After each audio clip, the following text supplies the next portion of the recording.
श्रियकान्ताय कल्याणनिधये निधयेतिनाम् श्रीवेङ्कटनिवासाय श्रीनिवासाय मङ्गलम्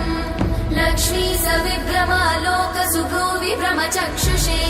चक्षुषे सर्वलोकानां वेङ्कटेशाय मङ्गलम् श्रीवेङ्कटाद्रिशृङ्गाग्रमङ्गलाभरणाङ्गये मङ्गलानां निवासाय श्रीनिवासाय मङ्गलम् सर्वावयव सौन्दर्य सम्पदा सर्वचेतसां सदा सम्मोहनायास्तु वेङ्कटेशाय मङ्गलम् नित्याय निरवध्याय सत्यानन्दचिदात्मने सर्वान्तरात्मने श्रीमद् वेङ्कटेशाय मङ्गलम् स्वतः सर्वविदे सर्वशक्तये सर्वशेषिने सुलभाय सुशीलाय वेङ्कटेशाय मङ्गलम्।